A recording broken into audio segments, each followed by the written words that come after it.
എന്റെ സിസ്റ്ററാണ്. എന്റെ സിസ്റ്ററിന്റെ 30-ാം തീയതി ഡെലിവറി പറഞ്ഞിട്ടുണ്ടായിരുന്നു. 30-ാം തീയതി അപ്പോൾ നമ്മൾ ഇന്നലെ അഡ്മിറ്റ് ആയി. എല്ലാ ടെസ്റ്റും കഴിഞ്ഞ് ഇന്ന് രാവിലെ ഡെലിവറിക്ക് മരുന്നെല്ലാം കുത്തിവെച്ച് എല്ലാം കൊടുത്ത് ഉള്ളിലേക്ക് കയറ്റി കഴിഞ്ഞ് കുറച്ച് നേരം കഴിഞ്ഞപ്പോൾ നമ്മളെ വിളിച്ചിട്ട് പറഞ്ഞ് ഇവിടെ കറണ്ട് ഇല്ലാത്തത് ഒരു പ്രശ്നമല്ല, കറണ്ട് സാധാരണ ഇല്ലാത്തതാ. പക്ഷേ ഒരു താലൂക്ക് ഹോസ്പിറ്റൽ പോലെ ഒരു ഹോസ്പിറ്റലിൽ ജനറേറ്റർ ഇല്ല. ജനറേറ്ററിന് എന്ത് പറ്റിയെന്ന് ചോദിച്ചപ്പോൾ അതിന് ഡീസൽ വാങ്ങിക്കാൻ പൈസ ഇല്ല. സൂപ്രണ്ടിന്റെ റൂമിലേക്ക് ഞാൻ ചെന്ന് സൂപ്രണ്ട് എന്തെന്ന് ചോദിച്ചപ്പോൾ സൂപ്രണ്ട് വന്നിട്ടില്ല. അവിടെ ഒരു ലേഡി മാത്രമാണ് ഉണ്ടായിരുന്നത്. ഡോക്ടർമാർ സംസാരിച്ചിട്ടുണ്ടായിരുന്നു.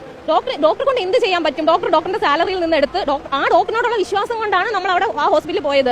അഞ്ചാലമൂടുള്ള ഞങ്ങൾക്ക് ഡിസ്ട്രിക്ട് ഹോസ്പിറ്റലാണ് എളുപ്പം വരാനായിട്ട്. പക്ഷേ ഞങ്ങൾ താലൂക്ക് ഹോസ്പിറ്റലിൽ പോയത് അവിടുത്തെ ഡോക്ടർ നല്ലതായതുകൊണ്ടാണ്. പക്ഷെ എന്നിട്ട് കാര്യമില്ലല്ലോ.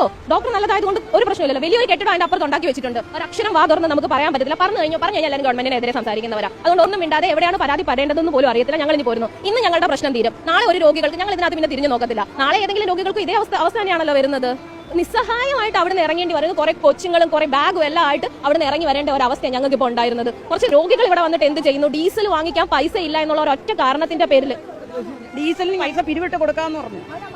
അപ്പോഴേ അവർക്ക് പെട്ടെന്ന് എന്ത് കാര്യത്തിലും 1-ാം നമ്പർ നിൽക്കുന്ന കേരളം. പക്ഷെ വിശ്വസിക്കുന്ന ജനങ്ങളാണ് വേണ്ടത്. 1-ാം നമ്പർ ആണെന്നുണ്ടെങ്കിൽ ആരും വിദേശത്ത് പോകേണ്ട ആവശ്യം വരത്തില്ലല്ലേ? മന്ത്രിമാരടക്കം ഞങ്ങൾ പാവപ്പെട്ടവരുടെ അവസ്ഥ ഇതാണ്. ഇത് കണക്ക് പലരും മിണ്ടാതെ പോകും. ഞങ്ങൾ ഇത് കണക്ക് മിണ്ടാതെ ഇപ്പൊ ഇവിടെ വന്ന് നിൽക്കും. ഇത് കണക്ക്